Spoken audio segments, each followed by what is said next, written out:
Hey guys, welcome back to the YouTube channel Programming Knowledge. In today's video, we are going to take a deeper look into some of the functionality of the Microsoft Excel. So in today's Microsoft Excel tutorials video, we will be looking at some of the steps which will help you in organizing your data and maintaining a good record whenever you create any kind of a worksheet for yourself in Microsoft Excel. First of all, in front of your computer screens, you can see that I have a table whom I have named as data, and these are these 6 columns that it is containing. These columns are order date, name, item, units, units cost and total. So the reason I have chosen this kind of data is because I have got the different kinds of data that I required for this particular tutorial into this video. This table that I have created is being created by taking up the data from the internet. So if you want, you can just go to Google and search for any data that you require, and you will be able to download a sample data for yourself. Whatever data you want, you can just enter into the sheet, or if you want, you can just go to Google and download any sample database for yourself. So now I have adjusted this data to look like this, and whatever the steps I have followed are the basic steps that were covered in the first video of Excel tutorials, so you can also follow the same steps and organize your data like this.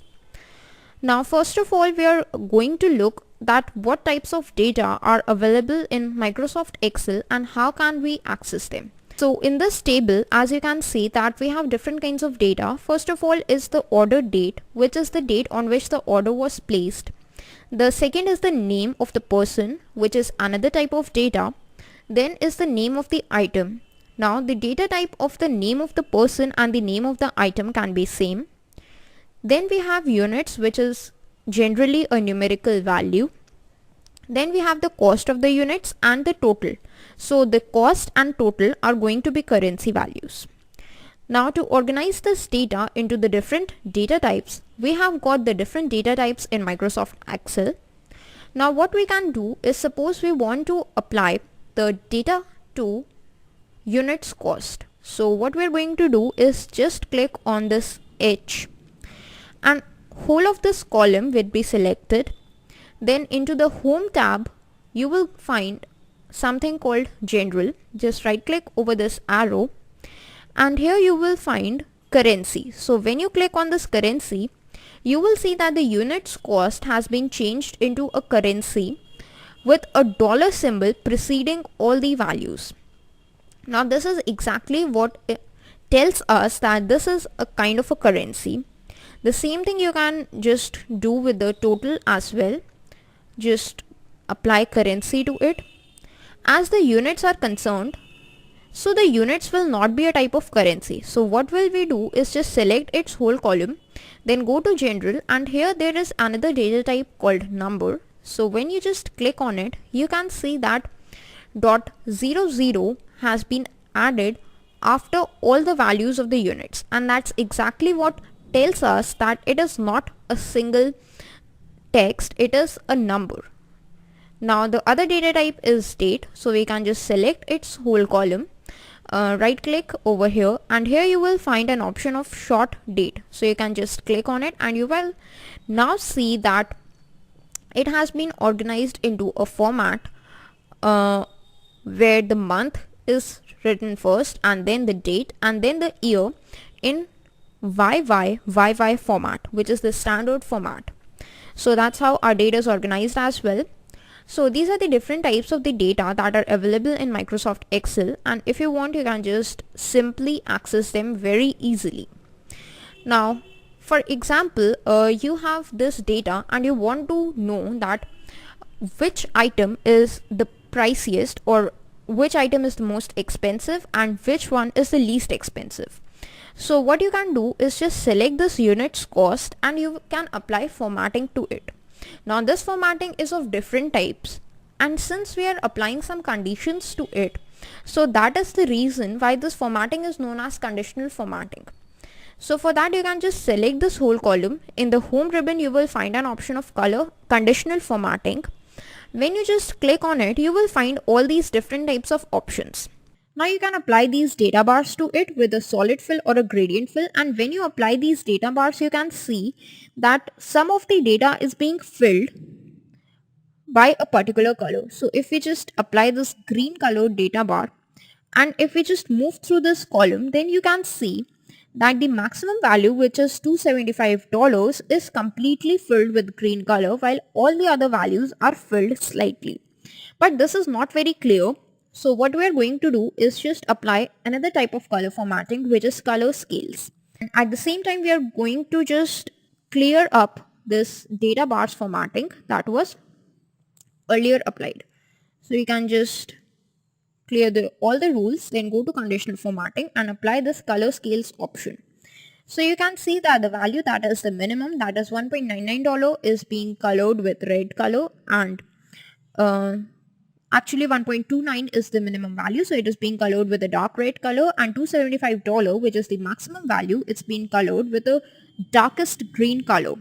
And all the rest of the values are filled with the corresponding colors. So that's how you can organize your data and make sure that whatever the data you have written is minimum value or its maximum value. You can just differentiate between them.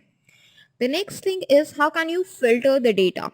So for that, what you can do is just select this whole row, and here you will find in the home tab itself an option of sort and filter. So you can just click on filter, and as soon as you do that, you will see that these kinds of arrows are available in front of you. These drop down arrows are now available. Okay, now you can see these kind of drop down arrows are available. So if you just select this, and you can see that the different values have been selected over here. So if you just uncheck this select all, and if you want to see only those items whose price is $1.29, so you can just click on it and select OK.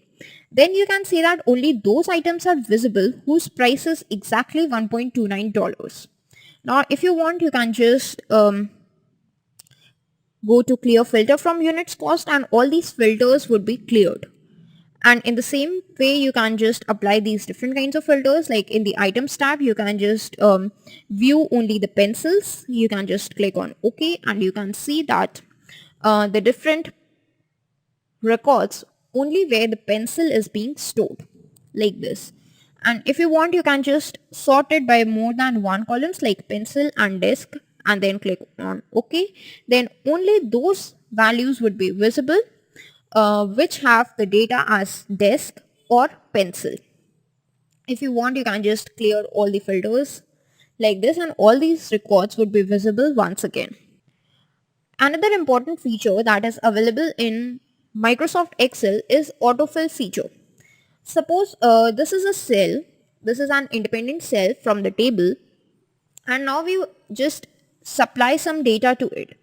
Suppose we write the year as 2019, and then in the very next row I write the data as 2020. Now this is something worth noticing, a pattern that I have incremented the next value by 1. So what I'm going to do is just shift and click on the arrow to select both of these columns. Then here on the lower right corner, you will see that there is a black kind of a plus sign. So when you get this, you can just drag in downwards your contents, and you will see that your area or the value, whatever value you supplied, is now incremented by 1 in each case. And that is the feature of autofill in Microsoft Excel that enables you to not only enter the data but only its pattern, and it will automatically fill up the rest of the data. Now what is its importance? Its importance is over here. Suppose in my table I want to add a serial number column. Then what will I do is I just type in SNO, and then instead of writing all these numbers from 1 to whatever the number of the records that are available, what I will do is just I will type 1. Then in the very next column I will type a 2, and then I will select both of these columns for Microsoft Excel to understand the pattern, and then I'm going to drag it all the way down to the last record. And you can see that it has automatically filled all of these records itself up to the number 36. Now you must be wondering what happens if we just provide a single value. For example, over here if I just provide a single value, that is 2019, and then I just drag this data, then what will it do? It will just copy the 2019 value to all of these cells. So if you want to copy the same data, then also you can use this autofill feature of Microsoft Excel. Otherwise, an important thing that you need to know is, suppose if you type in Monday, that is the first day of the week, and everyone knows that it is a universal thing. So what will Microsoft Excel do when we just drag it down is, it will just copy the next value itself, like Tuesday, Wednesday, Thursday, and so on. Similarly, it does with the name of the months. Like if you type in January and just drag in, then you can see that all of this data is being filled up itself like this. January, February, March, April, May, and so on. So that is an important feature of Microsoft Excel, that is the autofill feature. So that is all in today's Microsoft Excel tutorials video, and I hope you all have enjoyed learning Microsoft Excel. Keep watching the YouTube channel Programming Knowledge. Till then, goodbye.